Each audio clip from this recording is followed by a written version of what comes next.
The silence before the storm. The battlefield hung in silence. Broken ships drifted in the cold dark, their metal frames twisted, their lights fading like dying stars.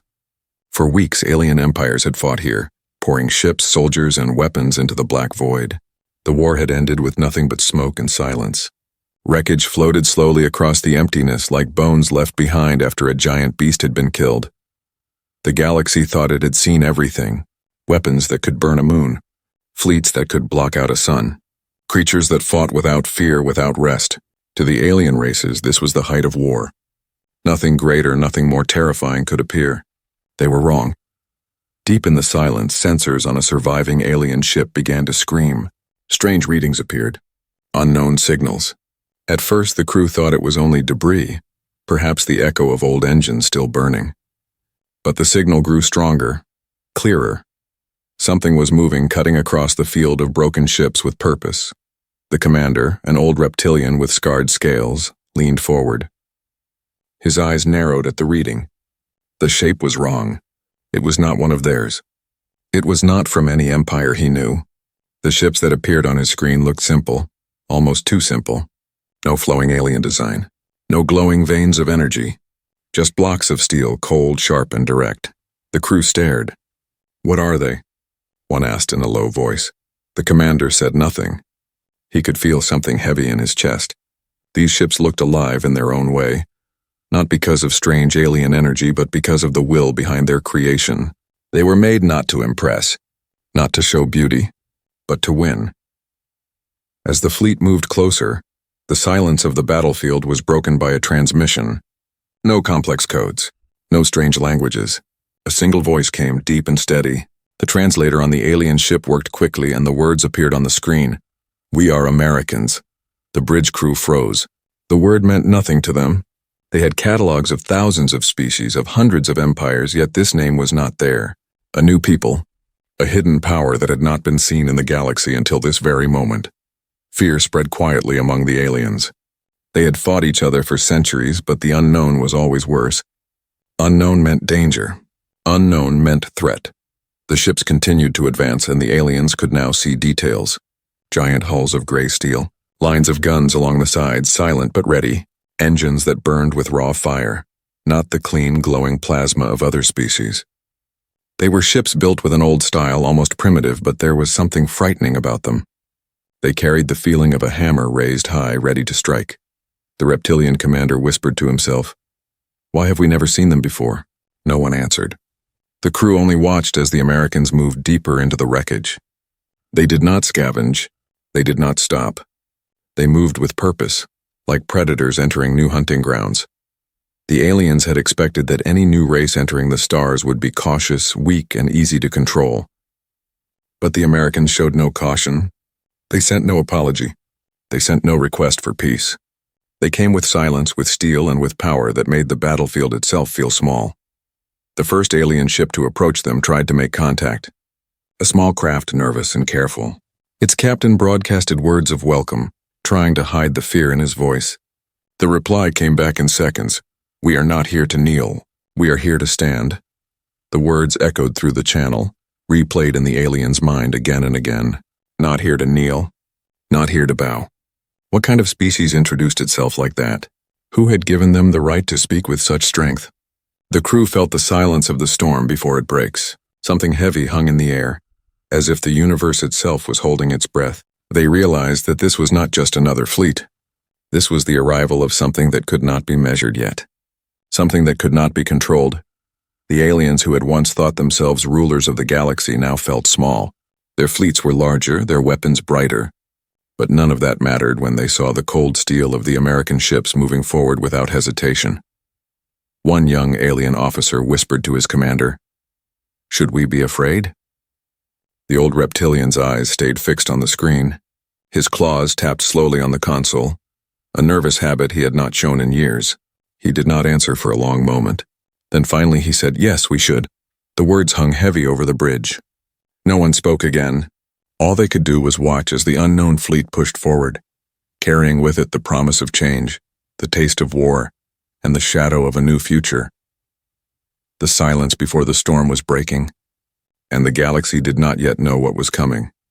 First contact, American style. The Americans did not rush. Their fleet drifted with control, each ship holding its place as if moved by one steady hand. In the alien view, the formation looked unnatural. Other fleets moved like waves, shifting, adjusting, breaking into chaos when stressed. These ships moved like iron walls, calm and straight, as if the void itself bent to their command. Alien diplomats argued in secret channels.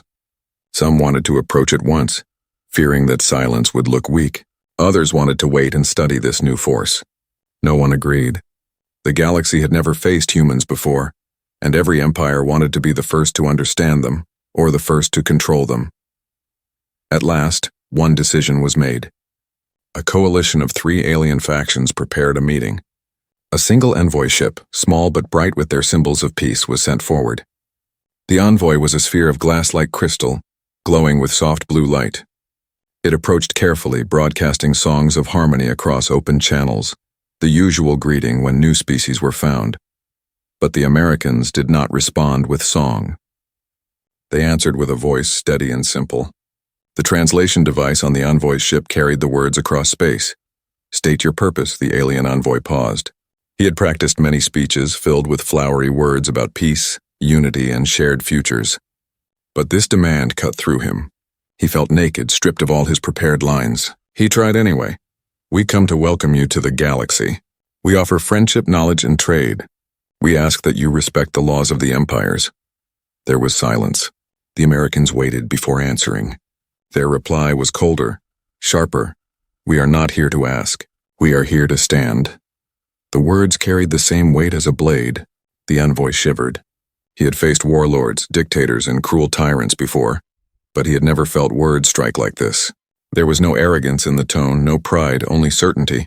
The envoy attempted again. "Perhaps we can build trust. Share resources. The galaxy has rules to keep peace."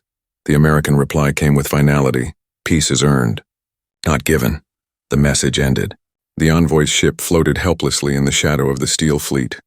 The Americans did not fire, but they did not lower their guard either. They waited, silent, like wolves watching strangers at the edge of their territory. Back on alien command centers, leaders panicked. The Americans spoke plainly, without fear, without weakness. Other species always hid behind ceremony, masks, or ritual. These humans gave nothing away.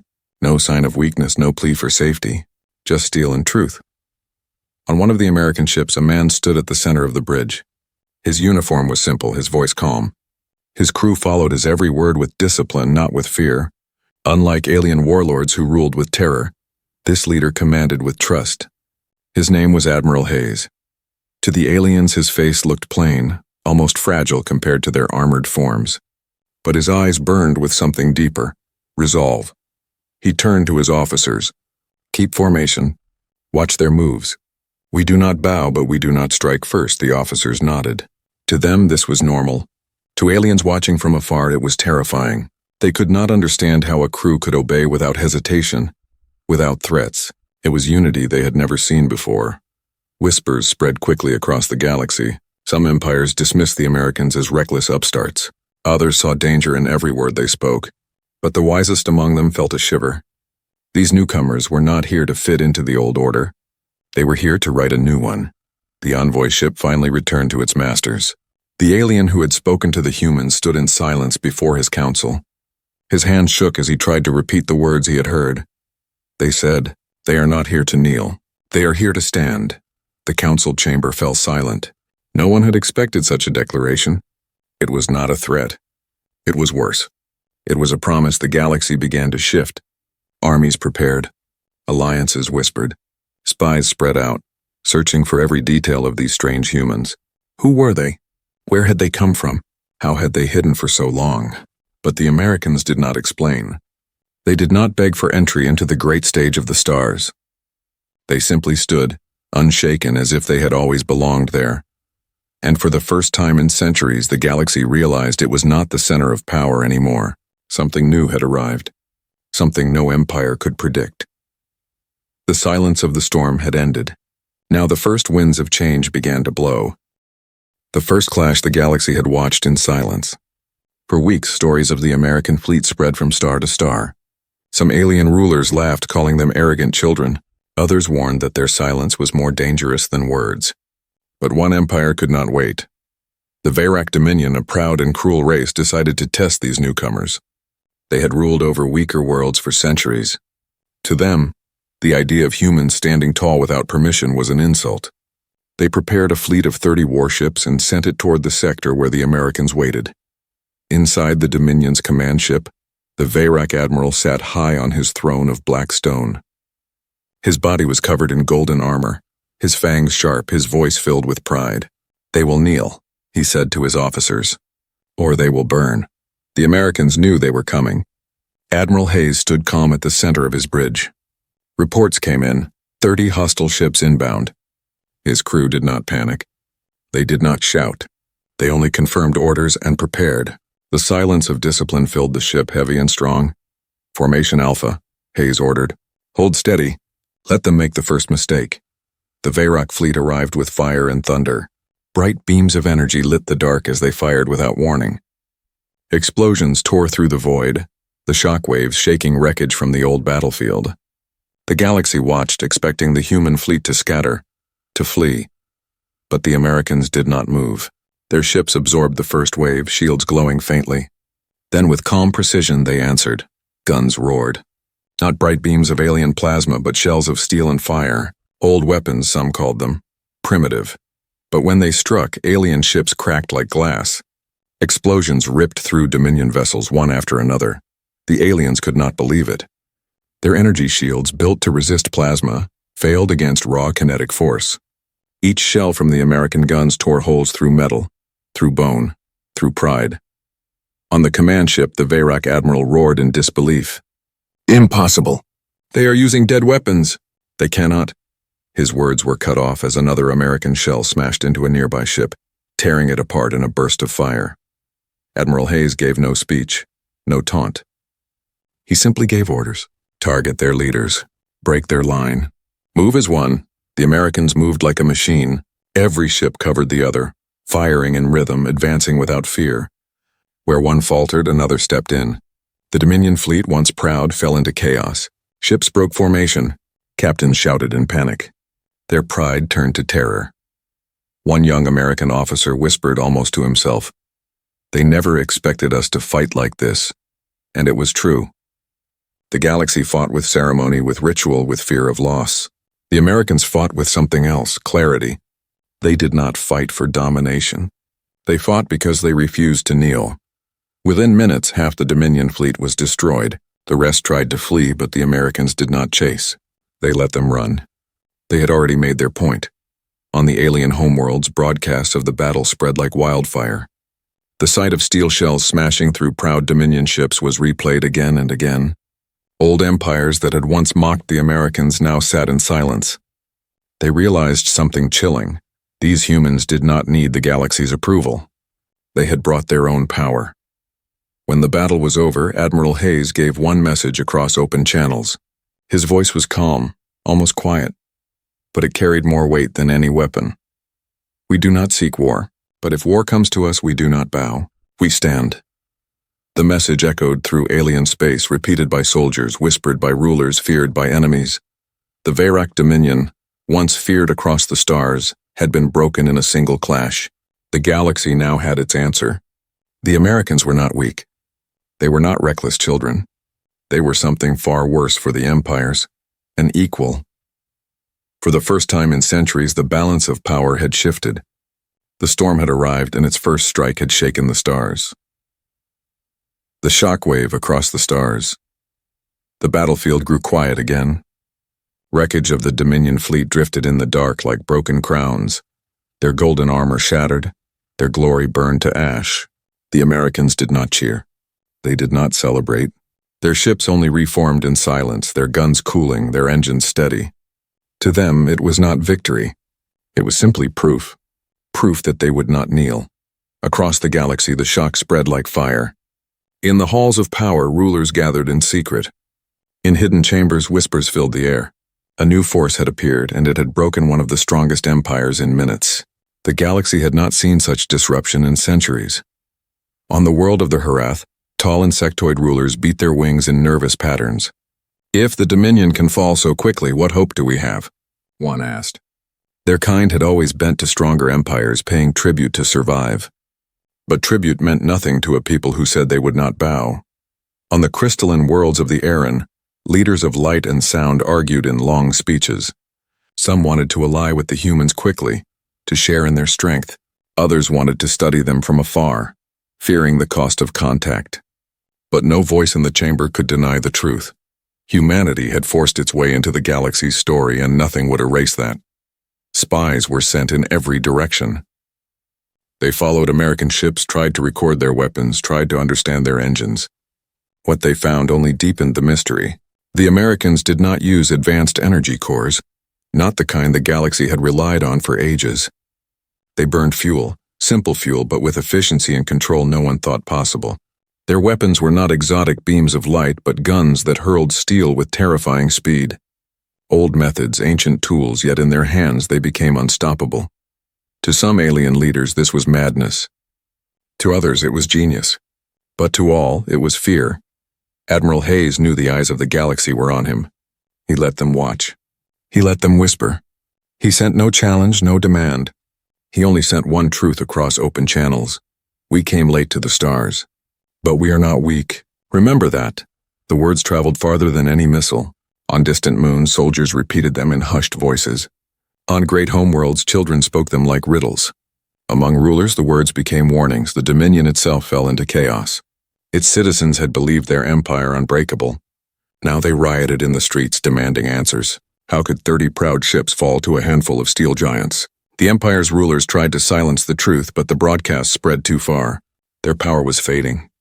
Their enemies smelled blood. But while the Dominion crumbled, others grew restless. Some empires saw opportunity. If the Americans could break one power so quickly, perhaps they could be allies in war. Treaties were whispered in the dark. Plans were drawn to reach them first, to bind them, to use them. But no one knew how. The Americans did not invite. They did not seek partners. They simply stood unshaken while the galaxy turned. For the first time, alien historians began writing a new page. They spoke of before the Americans and after the Americans. A division in time itself. That was how powerful the moment felt, yet not all were afraid. Some were curious. In hidden places, scientists repeated the same question. If this is one nation of humans, how many more exist? How many worlds did they rule? How much power was hidden still behind that word, human? Rumors spread like shadows. Some said the Americans were only a scouting fleet, the smallest part of a far larger force. Some said they had been waiting in silence for centuries, building strength in secret. Others whispered that they came from a world of endless wars where survival shaped them into iron. None of the whispers answered the true question. What would happen when all of humanity arrived? In the quiet of his bridge, Admiral Hayes stood looking out into the stars. His crew worked around him, silent but steady. He knew the galaxy was watching, but he did not care. His people had not come to impress. They had not come to beg. They had come to stand. And across the stars, empires shifted uneasily, realizing that the order they had known was breaking. The shockwave was spreading. The storm was no longer coming. The storm was here. The legacy begins. The galaxy was not the same anymore. Before the Americans appeared, the stars had been predictable. Empires rose and fell in slow cycles. Power shifted from one species to another, but the balance always returned. Now the balance was broken. The Dominion, once feared, had been humiliated in a single clash. Old alliances began to crumble. Fear ran through halls of power like a living shadow. And yet the Americans did not expand. They did not conquer. They did not demand tribute or new territory. Their fleet held its ground in silence, unmoving yet unshaken, as if daring the galaxy to come closer. In secret, alien rulers argued. They want war, some said. No, they want peace, others whispered. But none could agree. The truth was harder, heavier. The Americans wanted something different. They wanted respect. On a distant world of silver seas, alien traders told stories to crowds in the markets. They spoke of ships made of gray steel, of guns that spoke louder than suns, of men and women who stared into the void without fear. Children listened with wide eyes. To them, the word American became more than a name. It became legend, but the rulers were not so simple. They saw danger. They saw change. They sent spies, fleets, and envoys, but they learned nothing more. The Americans revealed little. Their silence was worse than threats. One night in the Galactic Council, the reptilian commander who had first seen them stood before a chamber of thousands. His scales were worn, his voice deep with memory. "I looked into their fleet," he said. "I saw no weakness, no fear. They are not like us. They do not fight for empire. They fight for something deeper. If you push them, you will not break them. You will only teach them to stand taller." The chamber fell silent. Many laughed nervously. Others trembled. But none forgot his words. Back on his flagship, Admiral Hayes prepared his fleet. Reports came of spies, of shifting alliances, of empires plotting in the dark. But he did not chase them. He did not strike first. His crew waited, patient, watching. Then, across open channels, Hayes sent one final message to the galaxy. His voice was steady, calm, and certain. "We came late to the stars, but we will not leave quietly." The message traveled faster than light, bouncing from relay to relay, echoing through 1,000 worlds. On some it was met with fear, on others with hope. But everywhere it was remembered. The Americans did not stay long in the wreckage field. Slowly their fleet turned, engines burning with raw fire, and vanished into the deep black of space. No one knew where they were headed. No one knew how many more of them existed. But the silence they left behind felt heavier than any war. Weeks later, alien scholars began calling that day a turning point. They wrote in their histories, "The moment the Americans appeared, it was not a battle, not a treaty, not a conquest. It was something greater. It was the day the galaxy learned that strength could come from the unexpected, that legends could be born from silence." On forgotten moons, alien children still whispered the human words, "We do not bow. We stand." They spoke them like prayers, like warnings, like promises, and far beyond the stars where no alien eye could see, other human fleets prepared. Different nations, different banners, different people. The galaxy did not yet know that what it had faced was only one nation, only one piece of humanity. The true storm was still waiting. The Americans had left their mark. The legacy had begun.